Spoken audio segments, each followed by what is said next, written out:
भागी हुई बहू। नेहा और मयंक एक दूसरे से प्यार करते थे। दोनों के परिवार शादी के खिलाफ थे, तो दोनों ने भागकर शादी करने का फैसला किया और फिर दोनों ने कोर्ट में शादी कर ली। माँ, मैंने नेहा से शादी कर ली है। शादी कर ली है? कहाँ? कैसे? हमने तो देखी नहीं शादी। माँ, हम लोगों ने भागकर शादी की है। अच्छा जी, तो ये लड़की घर से भागी हुई है और अब मेरे घर की बहू बनेगी। अरे ना जी ना, मैं ऐसी लड़की को कभी अपने घर की बहू ना बनाऊं जो भाग कर शादी करती है। अरे मोहल्ले आसपास सब जगह इज्जत है हमारी। माँ, अगर मैं भागी तो मयंक के लिए भागी ना, और मयंक और मैं स्कूल के समय से प्यार करते हैं, इसमें गलत क्या है? तभी नेहा को ढूंढते उसके मम्मी पापा भी वहां आ जाते हैं। दोनों के गले में वरमाला देखकर नेहा की माँ बोल पड़ती है, हे भगवान, ये क्या हो गया? वो जोर जोर से रोने लगती है। नेहा, तेरे लिए हमने इतना अच्छा रिश्ता पक्का किया था। मयंक में क्या है? अरे ना तो कमाता है, ऊपर से नशा भी करता है। अरे क्यों शादी की तूने इससे? तू तो हमारी इकलौती बेटी है बेटा। अरे देखिए बहन जी, मेरे बेटे के लिए कुछ कहने की जरूरत नहीं है। हाँ, हम नहीं आए थे आपकी बेटी का हाथ मांगने।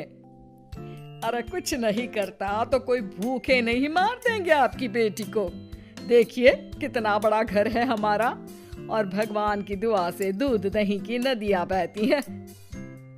जैसे तैसे कर लोगों के सामने अरेंज्ड मैरिज दिखा घर वाले दोनों की शादी की पार्टी भी दे देते हैं। पार्टी में बुआ सास, अरे भाग कर शादी कर ली थी दोनों ने। लड़की को देखो, शक्ल से तो चालाक लग रही है। क्या? अरे पर रीटा बहन तो बोल रही थी कि दोनों की अरेंज्ड मैरिज है। तभी चाची कहती है, अरेंज्ड? अरे रीटा, अरेंज्ड करती तो कैसे इतने बड़े घर की लड़की लाती? लड़के में है क्या? अरे सिर्फ दिखता अच्छा है ना, पर ना कमाता ना धमाता, उल्टा नशा अलग से करता है। अरे पता नहीं भागी हुई लड़कियां किसी घर में टिकती भी है कि नहीं। दिन बीतते जाते हैं। एक दिन, अरे रीटा, हम लोगों को 2 दिनों के लिए पंजाब जाना पड़ेगा। मेरी बहन यानी कि तुम्हारी ननद की बेटी की शादी जो है। हाँ हाँ चलते हैं, लेकिन घर किसके भरोसे छोड़ दें? आजकल तो घर बंद रखना सेफ नहीं है। अरे माँ, टेंशन क्यों लेती हो? मैं और नेहा तो घर पर ही रहेंगे ना। अरे हाँ हाँ, तू तो मेरा बेटा है, लेकिन सच कहूँ मुझे इस लड़की पर रत्ती भर विश्वास नहीं है। अरे माँ, नेहा तुम्हारी बहू है। बहू?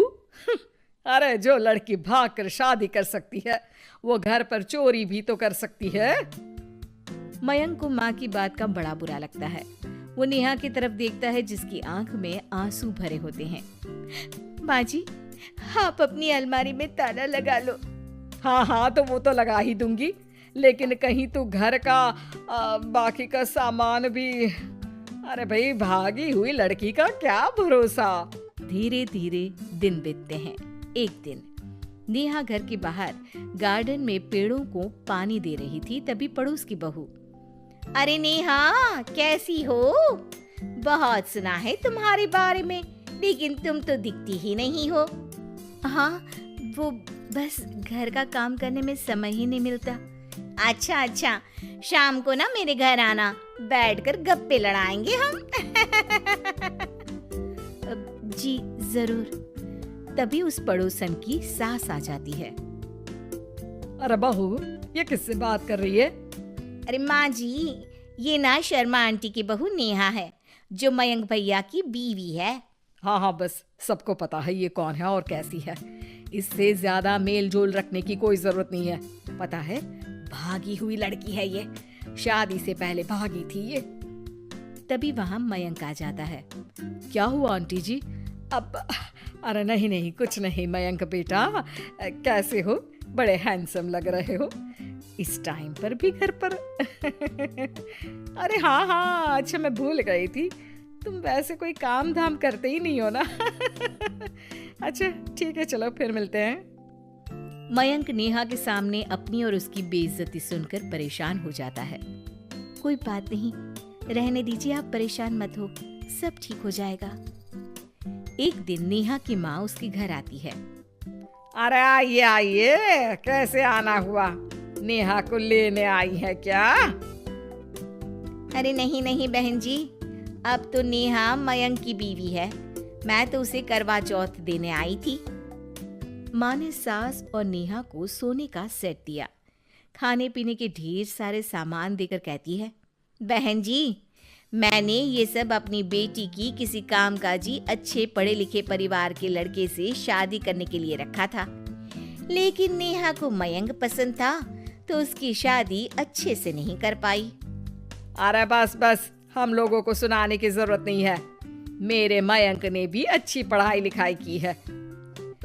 वैसे संस्कार तो दिए हैं कम से कम मैंने अपने लड़के को, वरना कौन अपनी बेटी को भागने के संस्कार देता है? आपकी बेटी ने तो भाग कर शादी की है। माँ को सास की बात का काफी बुरा लगता है, वो वहाँ से चली जाती है। नेहा भी माँ का दिया सारा सामान लेकर अपने कमरे में चली जाती है। एक दिन, अरे नेहा, तेरी माँ ने जो मुझे वो बड़े बड़े सोने के जेवर दिए थे ना, वो वापस कर मुझे। उस दिन तो मैंने कुछ कहा नहीं था, जरा ला कर तो दे, मैं अपनी बेटी को दे दूंगी। तभी वहाँ मयंक हाथ में मिठाई का डिब्बा लेकर आता है। अरे क्या हो गया, तुझ जैसे निठल्लू की नौकरी लग गई क्या? माँ, तुझे अपने बेटे पर विश्वास नहीं, लेकिन नेहा को मुझ पर पूरा विश्वास है, और अब मैं उसे समाज में सम्मान दिलाकर रहूंगा। सारे गहने बेचकर मैंने अपना कारोबार शुरू किया है।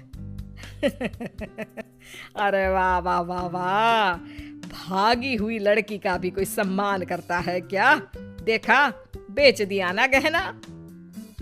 शाम को करवा चौथ की पूजा में सारे अड़ोस पड़ोस के साथ कई औरतें पार्क में पूजा कर रही होती है कि नेहा भी वहां आ जाती है। नेहा सज धज कर वहां की सभी महिलाओं में सबसे सुंदर लग रही थी। अरे अरे, तुमने भी व्रत रखा है क्या?